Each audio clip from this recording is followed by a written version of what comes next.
জি খালাম্মা। তুমি ল্যান্ড ওনারে কি বলছো মা? কি কইছি? আম্মা তো লুতুপুতু করে প্রশ্ন করলে কেউ কি উত্তর দিবে? তুমি আর বাদ দাও, আমি প্রশ্ন করে উত্তর বের করতেছি, অথবা পাশে থেকে চলে যাই, কারো কথা বলা লাগবে না। আচ্ছা আমি জিজ্ঞেস করতেছি, এই তুমি কি বলছো বাড়িওয়ালারে? যে এটা হাসা হেরে গেছি। ওই কি আর হাসা কথা? হাসা কথা কি? চিল্লান কেন? চিল্লাইলে কি মার্কেট পাউন যাইবো? আর চিল্লাইলে তো হাসা কথা মিথ্যা হয়ে যাইবো না। কি সত্যি কথা কোনটা, মিথ্যা কথা কোনটা? দেখো মা মুখের উপর তর্ক করতেছে তোমার সামনে দাঁড়ায়। কি কস না কেন? আপনি আমারে ভালোবাসেন, আমি আপনারে ভালোবাসি। আপনি আমারে ছাড়া বাঁচতে পারবেন না, আমি আপনারে ছাড়া বাঁচতে পারবো না। এই কথা শোনার পরে তো আমার বেঁচে থাকার কোনো কারণই নাই। আস্তাগফিরুল্লাহ, আপনি এমন করলে আমার কি হইব? আম্মা তুমি করে কিছু বলবা? বলতেছি। এই শোনো আয়শা, তুমি আজকের পর থেকে আমার বাসায় আর কাজ করতে পারবা না।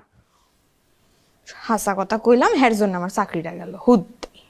দেখছো কিভাবে বেয়াদব মেয়ে মুখে মুখে তর্ক করে? আচ্ছা তুই চুপ কর না। শুধু আমার বাসা না, অন্য কারো বাসায় তুমি কাজ করতে পারবা না। খালাম্মা এটা আপনি কি কইলেন? আমি তাহলে খামো কি?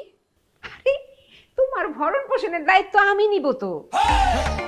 তুমি আমার ছেলেকে ভালোবাসো, আমার ছেলে তোমাকে ভালোবাসে। আম্মা তুমি এটা কি কও? তোমাদের ধুমধাম করে আমি বিয়ে দিব। আম্মা তুমি কি কও এটা? এ তোমার সালাম করে কেন? এই হবে ছেলের বউ তোমার, একটা কাজের মেয়ের লগে প্রেম করুম, এরকম বিয়ে হইব? আয় আয় এইটা কি হলো দেখতেছি আমি? আমার আশীর্বাদ। শোনো, তুমি তোমার মা বাবাকে খবর দাও আমার সাথে কথা বলার জন্য, ঠিক আছে?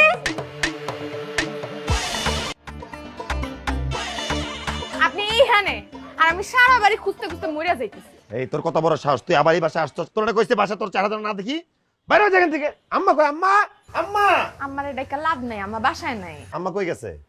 এই আমার মারা তুই আম্মা ডাকস কেন? এটা তো আমার আম্মা। বুকা, আপনার আম্মা হইলে আমাদের আম্মা হইব না? একদম ছেচ্ছে যে মুখ বরাবর ধরে খালি মেয়ে মানুষ দেখে কইতে পারতেছি না। তোর আমাদের আম্মা হলো কিভাবে? এটা আমার একার আম্মা, তোর আম্মা হয় তোর খালাম্মা। আস্তে। আম্মা কই গেছে? আম্মা গেছে একটু বাইরে, কইলাম না আমাদের দুইজনকে একটু একান্ত সময় কাটাইতে কইছে। তোর মতো কাজের সেমনির সাথে একান্ত সময় কাটানোর জন্য আমার আম্মা বাসার বাইরে চলে গেছে। আমার সামনে থেকে যা, এখন কইলাম চোখের সামনে থেকে যা। আরে আস্তে, এত চাইতেন না, আমি আপনার উপকার করতে আইছি।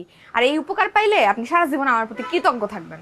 তোর মতো সেমনির কাছে আমার কোনো উপকার লাগবে না, তোর উপকার তো নিজেই কর, যা। আরে আপনি কি মুখ ফুইটা কইবেন যে আপনার সমস্যা আছে?